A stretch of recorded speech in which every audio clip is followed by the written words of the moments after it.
गुरु प्रदोष व्रत कथा।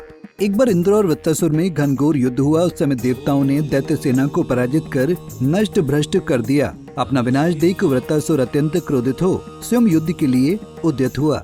मायावी असुर ने आसुरी माया से भयंकर विकराल रूप धारण किया। उसके स्वरूप को देख इंद्रादिक सब देवताओं ने इंद्र के परामर्श से परम गुरु बृहस्पति जी का आवाहन किया। गुरु तत्काल आकर कहने लगे, हे देवेंद्र, अब तुम वृत्रासुर की कथा ध्यानमग्न होकर सुनो। वृत्रासुर प्रथम बड़ा तपस्वी कर्मनिष्ठ था। इसने गंधन मादन पर्वत पर उग्र तप करके शिव जी को प्रसन्न किया था। पूर्व समय में ये चित्ररथ नाम का राजा था। तुम्हारे समीप जो सुरम्य वन है वो इसी का राज्य था। अब साधु प्रवृत्ति विचारवान महात्मा उस वन में आनंद लेते हैं। वो भगवान के दर्शन की अनुपम भूमि है।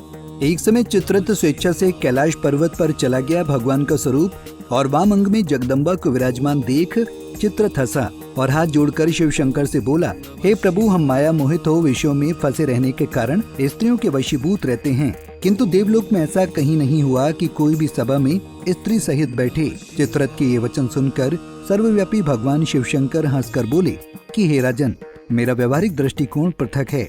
मैंने मृत्युदाता कालकूट महाविष का पान किया है, फिर भी तुम साधारण जनों की भांति मेरी हंसी उड़ाते हो। तभी पार्वती क्रोधित हो चित्ररथ की ओर देखती हुई कहने लगी, तूने सर्वव्यापी महेश्वर के साथ मेरी भी हंसी उड़ाई है, तुझे अपने कर्मों का फल भोगना पड़ेगा।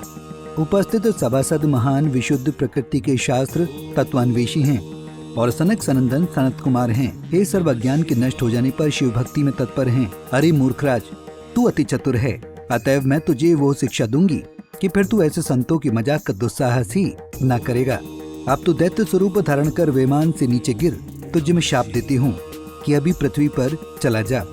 जब जगदम्बा भवानी ने चित्ररथ को ये शाप दिया तो वो तक्षण विमान से गिरकर राक्षस योनि को प्राप्त हो गया और प्रख्यात महासुर के नाम से प्रसिद्ध हुआ। तवष्ट नामक ऋषि ने उसे श्रेष्ठ तप से उत्पन्न किया और अब वही वृत्तासुर शिव भक्ति में ब्रह्मचर्य से रहा। इस कारण तुम उसे जीत नहीं सकते। अतः मेरे परामर्श से ये प्रदोष व्रत करो, जिससे महाबलिशाली दैत्य पर विजय प्राप्त कर सको। गुरुदेव के वचनों को सुनकर सब देवता प्रसन्न हुए और गुरुवार त्रयोदशी यानी गुरु प्रदोष व्रत विधि विधान से किया। गुरु प्रदोष व्रत के प्रताप से इंद्र ने शीघ्र ही वृत्तासुर पर विजय प्राप्त कर ली और देवलोक में शांति छा गई। इसलिए जो भी इंसान इस व्रत को करता है और इस कथा का स्मरण करता है, उसे शत्रुओं व विरोधियों पर विजय प्राप्त होती है। बोलो उमापति शंकर भगवान की जय। हर हर महादेव। इसी तरह की और भी जानकारी लेने के लिए हमारे चैनल को सब्सक्राइब करें और नई वीडियो की नोटिफिकेशन के लिए बेल आइकॉन दबाएं। अगर आप ये वीडियो फेसबुक पर देख रहे हैं तो वीडियो को लाइक और शेयर करें। साथ ही अपनी राय कमेंट बॉक्स में जरूर बताएं। धन्यवाद।